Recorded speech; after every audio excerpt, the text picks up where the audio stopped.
This is my fourth video about my DC road trip in 2026.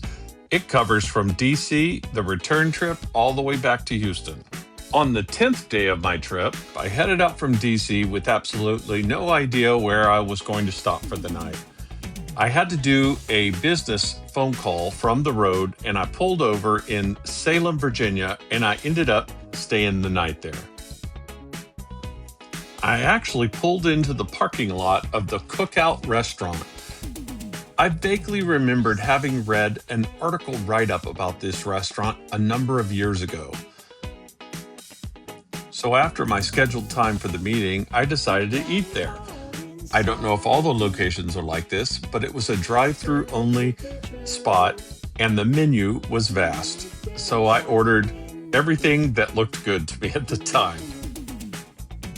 Then I started noticing the patriotic messages and scripture verses printed on all of the paper products. While in Salem, I met Denise, a fellow patriotic believer with whom I had a great conversation for a couple of hours. On day 11, I once again headed out on the road without any idea where I was going to stop for the night. As it turns out, I ended up stopping at Pigeon Forge. I had no idea what this place was like. It's basically a hillbilly Vegas. And I mean that in the best way possible because this looks like it would be a fun place to visit for a while. I even got to relive some great childhood memories by visiting Cooter's Place, a museum and souvenir shop from Dukes of Hazzard.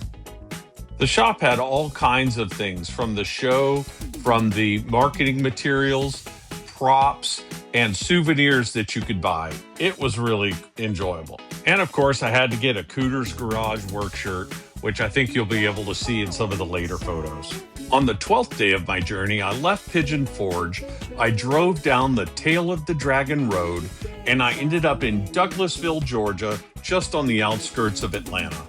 As I was approaching the Tail of the Dragon Road, I didn't really know what to expect. I'd seen the map that showed the section that was named this, and it looked like a curvy road, of course. So I braced myself and went for the experience. 318 turns and 11 miles. Here we go. Let's roll. With all the dragon imagery looming over me, I went ahead and pulled out and started off down the road. It wasn't too long before I faced the first curve, and then the next, and the next, and the next, and it just kept going. In fact, I'm going to make a second video just of this road with a time lapse of the entire thing. It's really an incredible experience. And here I am at the end of the Tail of the Dragon at Deals Gap, and I pulled around into the parking lot and found this really cool looking Corvette. It would have made Prince proud. After shopping for some souvenirs at Deals Gap, I left and continued on south and found this beautiful little creek in Robbinsville. I was only in North Carolina for a short while, and then I entered Georgia and stopped for the night at Douglasville of all places. I walked to a little pizza place right around the corner from the hotel I was staying at, and they had the best deal of an $8 large pepperoni pizza. So I had dinner today and lunch tomorrow. And it was actually so good, I did a really positive Google review for it. It's day 13 of my trip, and I'm going from Douglasville, Georgia to Houma, Louisiana.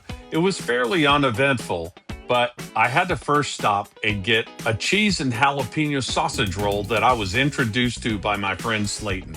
Finally made it to Houma, and I got to meet up with my Uncle Charlie, my cousin Casey, his wife Tracy, and they took me out to eat for seafood, of course, and we had grilled oysters, which were actually quite good. And after eating too much at my hearty meal, I got back to my hotel for the evening and noticed that the elevator was limited to 2 or 3 people, which didn't seem like a big deal until I got in the elevator and realized the capacity was 2,000 pounds. Come on, man, there's no need for the shame. Day 14 of the journey, the final day, is from Houma, Louisiana to Houston, Texas. I thought to take a couple of pictures of some very typical Southern Louisiana images with the house on the side of the road, and of course, I've stuck behind a speedboat for quite some time. But then as I approached the promised land, I saw the Lone Star welcoming me home.